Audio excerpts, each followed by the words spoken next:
नमस्कार. 1968 साली आर्किटेक्ट आणि नंतर इंटिरियर डिझायनर म्हणून व्यवसाय करणाऱ्या एका उत्साही व्यक्तिमत्वाला आज आपण भेटणार आहोत.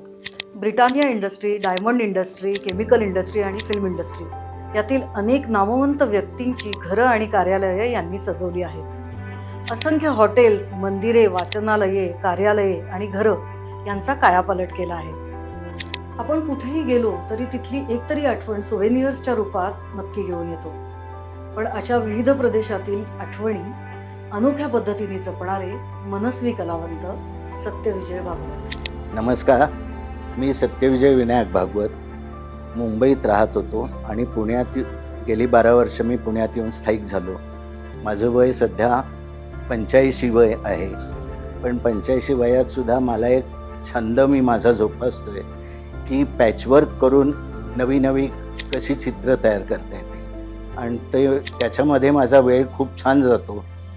इतर ज्येष्ठांना वेळ घालवायचा कसा हा प्रश्न असतो, पण माझ्याकडे वेळच नाही. रायगड जिल्ह्यातील महाड हे त्यांचं मूळ गाव. विह परांजपे विद्या मंदिरात त्यांनी 11वी पर्यंतचं शिक्षण घेतले. चित्रकला विषयाच्या मौसकर गुरुजी व हस्तकला विषयाच्या रामभाऊ हर्डीकर गुरुजींच्या मार्गदर्शनामुळे ही वाटचाल ते करू शकले, असं ते नम्रपणे सांगतात. पेंटिंग्स करता करता मला अनेक कल्पना सुचत गेल्या आणि कुठे काय वापरायचं हे पण मला समजायला लागलं. आणि मला कचऱ्यामध्ये सुद्धा खूप कलर्स दिसायला लागले. सुकलेली पानं म्हणा किंवा सुकलेली फुलं म्हणा, आमचं इंटिरियरमध्ये उरलेलं रेक्झिन म्हणा, असं सगळं वापरायला मी सुरुवात केली. आणि एक पॅचवर्क मी पहिलं असं मटेरियल वापरून केलं आणि त्याचा इफेक्ट फार सुंदर आला. मग मला नवीन नवीन कल्पना सुचल्या. मग मी लंडनला गेलो. तिथे मॉर्निंग वॉकला जाताना जी झाडाची पानं पडलेली होती त्याच्यात मला असंख्य कलर मिळाले, ते मी वेचले. अंदमानला गेलो होतो, तिथे मला अनेक पानं मिळाली. तर अंदमानला गेल्यावर आदिवासींच्या झोपड्या मला बघायला मिळाल्या. म्हणजे त्याची मॉडेल्स मी बघितली, त्याचा मी इथे आल्यावर स्टडी केला आणि त्या झोपड्या अंदमानच्या आणलेल्या पानातूनच बनवल्या आणि अंदमानचे एक पेंटिंग साकारलं गेलं. नंतर दुबईला मी गेलो होतो. दुबईला एका वाळूमध्ये मला त्या वाळूचा कलर इतका भावला की म्हटले ह्याचा आपल्याला काहीतरी पेंटिंगमध्ये उपयोग करता येईल. आणि मग मी इथे आल्यानंतर एक बगड्यांचं माझं पेंटिंग आहे. तर त्या नदीचा किनारा मी पेपरवरती वाळू पेरून तो पेपर कट करून वाळूसारखा चिकटवलेला आहे, त्यामुळे तो इफेक्ट वेगळा आला. नंतर दापोलीला गेलो होतो. दापोलीला गेल्यानंतर सागाच्या झाडाच्या खाली मी जात असताना असंख्य जाळ्या मला मिळाल्या आणि फुल पानाच्या, आणि त्या बघून मला अत्यानंद झाला. त्या मी घेऊन आलो. त्या घेऊन आल्यानंतर माझ्या दृष्टीसमोर एक सुगरणीचं चित्र आलं. सुगरण घरटं बनवते. अरे म्हटलं, ह्या पानातनं आपल्याला सुगरणीचं घरटं खूप सुंदर करता येईल. आणि मग ती पानं वापरून मी 2 सुगरणीचे पक्षी असे दाखवले आणि झाडाला टांगलेलं तिचं ते घरटं बनवलं आणि त्याचाही इफेक्ट खूप सुंदर आला. अशा मला विविध वस्तू ज्या मिळतात, आर्ट पेपर आहे, साधा पेपर आहे, क्रेप पेपर आहे, दोरे आहेत वेगवेगळ्या रंगाचे, रेक्झिन वेगळ्या रंगाचं आहे, बांबूच्या काड्या आहेत. बांबूच्या काड्यांचा तर मला अतिशय सुंदर उपयोग झाला. मी एक देवळाचं पेंटिंग केलं आहे बांबूच्या काड्यामधून आणि त्या बांबूला ओरिजिनल जे ग्लेझिंग असतं ते अतिशय सुंदर असतं. म्हणजे तुम्ही कल्पनाच करू शकणार नाही की ते अक्षरशः चांदण्यात उभं आहे असं त्याचा इफेक्ट येतो पेंटिंगला. नंतर काय झालं, लॉकडाऊनमध्ये माझ्याकडलं मटेरियल संपलं. म्हटलं काय करायचं. असं असताना मी एकदा संध्याकाळी असाच फिरायला गेलो. तर सुबाबळीच्या झाडाखालून जाताना मला सुबाबळीची शेंग मिळाली. तर ती सहज उचलली मी आणि ती फोडून बघितली. तर बाहेरचा अतिशय सुंदर ब्राऊन कलर आणि फोडल्यानंतर आतला होता ऑफ व्हाईट सिल्की कलर. तो मला प्रचंड भावला. घरी आलो, एक स्केच केलं आणि त्या पानांपासून मी एक पेंटिंग केलं. ते माझं विकलं गेलं आहे, त्यामुळे आत्ता मी ते फक्त चित्र दाखवू शकतो. अशी बरीच मला मग सुचत गेलं. मग माझी मिसेस क्विल्टिंग करते तर त्या क्विल्टिंगचे कापडाचे तुकडे उरतात. त्या कापडाच्या तुकड्यातनं मी एक रांगोळी बनवली. रेक्झिनच्या कट पीसमधनं रांगोळ्या केल्या. कारण लंडनला वगैरे आपण ॲक्च्युअल रांगोळी काढू शकत नाही, कारण तिथे खूप तो कचरा वाटतो लोकांना. तर माझा एक मित्र घरी आला होता आणि त्याने माझ्या ह्या रांगोळ्या तयार बघितल्या. तर त्यातल्या तो अमेरिकेला 2-3 रांगोळ्या घेऊन गेला. असं त्याला तो प्रतिसाद जसा मिळायला लागला तसं माझी ती आवड वाढत गेली. आणि मग मला नवीन नवीन मटेरियल खूप दिसायला लागलं कचऱ्यामध्ये सुद्धा. नंतर एकदा कुकरच्या रिंग टाकत होत्या बाहेर, तर कुकरच्या रिंग मी त्या बाहेर टाकलेल्या घरात घेऊन आलो आणि त्या रिंगमध्ये इतका सुंदर ड्रॉइंग पेपर त्या खाचेमध्ये बसला. तर त्या कुकरच्या रिंग वापरून माझी 3 पेंटिंग्स तयार आहेत. त्याच्यात एक अंदमान केलं, नंतर लंडनच्या पानांचं एक पेंटिंग केलं आणि आणखी एका बंगल्याचं चित्र तयार केलं. आता 4थी रिंग माझ्या टेबलावर आहे, आत्ता त्याचं करायचं आहे. या छंदाबरोबरच अगदी सुरुवातीपासून त्यांचे सूर जुळले ते संगीत क्षेत्राशी. गायन, हार्मोनियम वादन हा त्यांचा आणखीन एक पैलू.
माझी भाची सौ वर्षा भावे यांची एक कलांगण नावाची संस्था आहे की जी फक्त संगीताचे कार्यक्रम करते. त्या सुमारास मी लंडनला मुलाकडे गेलो होतो आणि मुलगा त्या दिवशी घर साफ करताना एक कॅलेंडर त्या कचऱ्यात मला मिळालं. त्या कॅलेंडरमध्ये जुन्या काळच्या 12 ट्रेनचे फोटो, म्हणजे धूरवाली ट्रेन, आणि ते बघून मला अत्यानंद झाला. कारण मला अशा गोष्टी जतन करण्याची प्रचंड आवड आहे. मी जुनं काहीही टाकत नाही. आणि त्यातलं मला एक चित्र अतिशय भावलं, पहिल्या नंबरचंच. आणि ते मी मुलाला म्हटलं हे टाकायचं नाही, हे मला हवं आहे. मग ते मी मुंबईत घेऊन आल्यावर मला वर्षाचा नेमका फोन आला की आपण असा एक कार्यक्रम बसवतो आहे, शताब्दी एक्सप्रेस नावाचा. मग ती म्हणाली सेट तुला करायचं आहे. मग म्हटलं त्या सेटला ह्याचा आपल्याला खूप सुंदर उपयोग होईल म्हणून मग ते चित्र पहिल्यांदा तिला दाखवलं. मग तिलाही ते खूप आवडलं. मग ते चित्र आम्ही बॅकड्रॉप म्हणून स्टेजवर वापरलं. त्याची साईज आम्ही 26x16 केली फूट. आणि मग ती ट्रेन जेव्हा मोठी झाली, त्या ट्रेनच्या खिडक्या प्रॉपर मला दिसायला लागल्या. मग आम्हाला अशी एक कल्पना सुचली की अगदी उमादेवी किंवा सुरुवातीच्या ज्या गायिका आहेत तिथपासून सुरुवात करायची आणि 100 वर्षामध्ये कोण कोण गायिका झाल्या तिथे आपण एंड करायचा. आणि मी कलांगणमध्ये 18 वर्ष त्यांचं मी काम केलं. वेगवेगळे सेट बनवले. त्याच्यात प्रभात दर्शन झालं, कृष्णमेळा नावाचा सेट झाला, एक भैरवी नावाचा कार्यक्रम झाला होता, एक जत्रा मुलांसाठी कार्यक्रम झाला. जत्रेचा संबंध मी जत्रा स्टेजवर बनवली होती. माणसे जोडण्याची कला, नवे काही शिकण्याचा उत्साह आजही त्यांना विद्यार्थी दशेतच ठेवतो. स्विमिंग हाही एक त्यांचा छंद, फिटनेस आणि नवे मित्र मिळवून देणारा. जसजशी माझी पेंटिंग तयार होत गेली तर 10, 12, 15पर्यंत पेंटिंग झाल्यानंतर असं मनात विचार आला की हे आपली आर्ट लोकांपर्यंत कशी पोचणार. तर बाय दॅट टाईम माझ्या मुलीच्या सोसायटीमध्ये आनंद मेळ्याचा कार्यक्रम होता. त्या आनंद मेळ्यामध्ये आम्हाला अशी कल्पना सुचली की तिथे आपण एक स्टॉल घेऊया आणि त्याला छान प्रतिसाद मिळाला. म्हणजे लोकांना एक माहिती झालं की मी काय करतो. त्याच्यानंतर असाच एक स्टॉल आम्ही बावधनमध्ये आनंद मेळ्यामध्ये घेतला. माझं तिसरं एक्झिबिशन ज्येष्ठ नागरिक संघात माझं स्वतःचं मीच भरवलेलं होतं आणि त्यालाही खूप छान प्रतिसाद मिळाला. 2 दिवसाचं ते एक्झिबिशन होतं. दोन्ही दिवस भरपूर लोकांनी व्हिजिट केली आणि त्याच्यामध्ये माझी 5-6 पेंटिंग सेल झाली. आणि मग माझ्या लक्षात आलं की अरे हा आपला एक व्यवसायाकडे झुकू शकतो छंद. आणि म्हणून मग मला नवीन नवीन कल्पना सुचत गेल्या. मग मी नवीन नवीन आणखी पेंटिंग्स बनवत राहिलो. आज घडीला माझ्या घरात 70 पेंटिंग्स तयार आहेत. बाबांची ही सगळी निसर्गचित्र, ज्याच्यामध्ये असलेलं वेगवेगळं मटेरियल, त्याच्यातून दिसणारी वेगवेगळी रंगसंगती, त्याच्यात दिसणारा तो 3D इफेक्ट, मग ते रांगोळी असेल, मग पेंटिंग असेल, सगळंच जेव्हा तयार होतं तेव्हाची आम्हाला खूप उत्सुकता असते की ते कसं दिसेल. कारण ते मटेरियल दिसल्यानंतर आम्हाला काहीच कल्पना येत नाही की ह्याचं शेवटचं प्रॉडक्ट कसं दिसणार आहे. आणि जेव्हा ते फ्रेममध्ये दिसतं तेव्हा असं वाटतं अरे हे एकदम अद्भुत आहे, एकदम काहीतरी वेगळंच आहे, विलक्षण आहे. आणि हे मी आज नाही, हे साधारणतः मी 4वी-5वीत असल्यापासून बघत आली आहे की आमच्याकडे कार्पेटचे तुकडे असायचे, दोऱ्या असायच्या की कोणाला तरी वाटेल हा कचरा आहे. या वयामध्ये सुद्धा त्यांनी हा छंद जोपासलाय आणि तो वाढवलाय. आणि इतकं विलक्षण म्हणजे 100च्या पेक्षा जास्त फ्रेम्स त्यांनी आज तयार केली आहेत आणि प्रत्येक फ्रेम वेगळी, त्याच्यामध्ये दिसणारा निसर्ग वेगळा, त्याच्यामध्ये असलेली रंगसंगती वेगळी.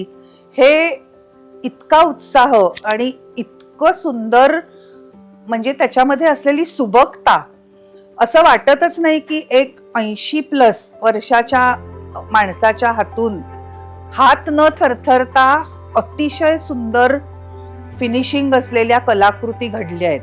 कारण एरवी त्यांना चहा देताना, खायला देताना, घेताना त्यांचा हात थरथरतो, पण जेव्हा ते कामाला बसतात तेव्हा अजिबात हात थरथरत नाही. तर हे सगळे छंद जोपासून एक ज्याला आपण म्हणतो पूर्ण 360 डिग्री पर्सनॅलिटी आमच्याकडे आम्हालाही बघायला मिळते. आणि ती असाच उत्साह असाच राहो असं आम्हाला खूप वाटतं. या चित्रामध्ये कांद्याच्या सालींपासून मी फुलं बनवली आणि ती फुलं बनवल्यानंतर असं लक्षात आलं की आपण याची एक फ्लावर अरेंजमेंट तयार करूया. मग त्यासाठी फ्लावर पॉट मी सागाच्या पानाचा बनवला. त्या सागाच्या पानावर फ्लावर पॉटवर डिझाईन काय करायचं म्हणून बांबूच्या काड्याने बॉर्डर दाखवली आणि कतरी सुपारीचा वापर करून एक बॉर्डर बनवली. बाकी कांद्याच्या सालीच्या फुलांच्या ज्या फांद्या वगैरे त्या सगळ्या मी सुबाबळीच्या शेंगांपासून केलेल्या आहेत. त्यामुळे हे चित्र संपूर्ण नैसर्गिक आहे. याच्यात कुठेही मी रंग वापरलेला नाही. हे सगळे निसर्गाचेच. माझ्या गावी माझा एक पुतणा असतो आणि आमच्या घरी पोपट होता. तर त्यांनी त्या पोपटाची ओरिजिनल पिसं माझ्यासाठी जपून ठेवली होती. ती त्यांनी मला एका पाकिटात दिली जेव्हा तो भेटला तेव्हा. तर ती पिसं मी ह्या चित्रात वापरली. एक दिवस मी कॉफी घ्यायला एका रेस्टॉरंटमध्ये गेलो होतो. तर तिथे मला स्टरर म्हणून जी काडी त्यांनी दिली, ती काडी बघितल्यावर मला काय वाटलं पण नाही, खूप आवडली ती. म्हणून सुरुवातीला मी एक स्केच केलं निसर्गाचं आणि त्याच्यात मला डोंगर दाखवताना त्या स्टररचा खूप छान उपयोग झाला. एका मित्राच्या शेतावर गेलो होतो आणि त्याचं मक्याचं शेत आहे आणि त्या मक्याच्या शेतातनं जेव्हा मका काढून झाला होता तेव्हा त्याची टरफलं घेऊन एक टेम्पो निघालेला होता. आणि ती टरफलं बघितल्यावर माझ्या मनात जे काय आलं आणि ती टरफलं जवळनं बघितल्यावर मला अतिशय आनंद झाला. आणि ती टरफलं म्हटलं ही सगळी देऊ नको, मला यातली थोडी हवी तेवढी तो म्हणाला घेऊन जा. आणि मी ती टरफलं घरी आणल्यानंतर त्याला प्रोसेस केली. त्याला आधी सरळ केलं, उन्हामध्ये सुकवली, आणखी मग इस्त्री केली त्याला. तेव्हा ती ताट झाली आणि इतकी गरम इस्त्री त्याच्यावर ठेवून सुद्धा काहीही त्याच्यावर परिणाम झाला नाही. आणि त्याच्यामध्ये मला असंख्य शेड्स मिळाले. म्हणजे पंखाना कुठला द्यायचा कलर, पोटाला कुठला वापरायचा, असं करून हे पूर्ण मक्याच्या टरफलात बनवलेले चित्र आहे. निसर्गाचे असे विविध रंग इतक्या तन्मयतेने साकारून, टाकाऊ वस्तूंमधील सौंदर्य शोधून, त्यांचा कल्पकतेने उपयोग करून केवळ एक निसर्ग चित्र पूर्ण होतं असं नाही, तर एक अनुभव, एक गोष्ट गोंदवून ठेवली जाते कायमस्वरूपी काचेआड. आत्तापर्यंतच्या आयुष्यात मी अत्यंत समाधानी आहे. आणि आता माझी पेंटिंग्स खूप झालेली आहेत. अजूनही मला नवीन नवीन कल्पना सुचत असतात. पण आता असं वाटतं की आता आपण थोडा पॉज घेऊया. पण ते होत नाही. परत नवीन कल्पना डोक्यात आली की मी परत कामाला लागतो. त्याच्यात माझा खूप सुंदर वेळ जातो आणि हे माझं बहुतेक आयुष्यात चालूच राहील. आणि इंटिरियरचं जर क्लायंट चांगला असेल तरीसुद्धा मला इंटिरियरचं कन्सल्टेशन करायला अजूनही आवडेल. कारण इंटिरियर हा माझं रक्त आहे, ब्लड आहे, असं म्हटलं तरी वावगं होणार नाही. त्यामुळे पुढे चाल करताना ह्या 2 गोष्टी जर मला करायला मिळाल्या तर ह्या माझ्या समाधानात आणखी छान भर पडेल आणि मी जास्त सुखी होऊ शकतो.